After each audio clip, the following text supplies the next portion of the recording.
এই মোবাইলটাই আমাদেরকে সব কিছু শিখিয়েছে। অশ্লীলতা থেকে শুরু করে নিয়ে আমাদেরকে যত নিম্নে নামাতে পারে ওলামা ইকরাম বলো, ওলামায়ে দেওবন্দি বলেন, আজহারের ওলামা ইকরাম যারাই রয়েছে, এর পিছনে অবদান একটাই, এই টেলিফোন মোবাইল।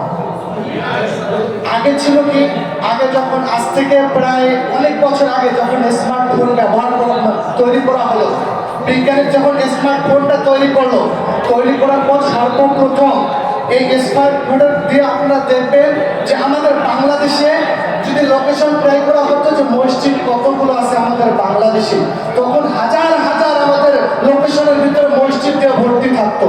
কিন্তু এই স্মার্টফোন এমন একটা ডিসিশন, আমরাই সেখানে বিন্দু পরিমাণ ঢুকাই দিচ্ছি স্মার্টফোনে, যে আমরা কি করি, আমাদের ইসলামটা কতদূর প্রচার প্রসার হয়েছে এটাকে যখন আমরা উপস্থাপন করি স্মার্টফোনের মাধ্যমে, এই স্মার্টফোনটা যখন আমেরিকার দখলে চলে গেল, তারা দেখতেছে বাংলাদেশের মধ্যে হাজার হাজার মসজিদ, হাজার হাজার মাদ্রাসা, এই মাদ্রাসা মসজিদগুলোকে কিভাবে দাবানো যায়।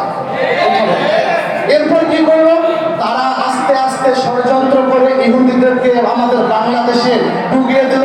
ঢুকিয়ে দেওয়ার পরে এখন 2023 সাল 24 সালে এসে যখন লোকেশনে দেখা হয় বাংলাদেশের মসজিদ কয়টা আছে, বাংলাদেশে মাদ্রাসা কয়টা আছে, এগুলো আর দেখা যায় না। দেখা যায় কি, হাজার হাজার মন্দির, হাজার হাজার গির্জা। কথা বলেন ঠিক না ঠিক?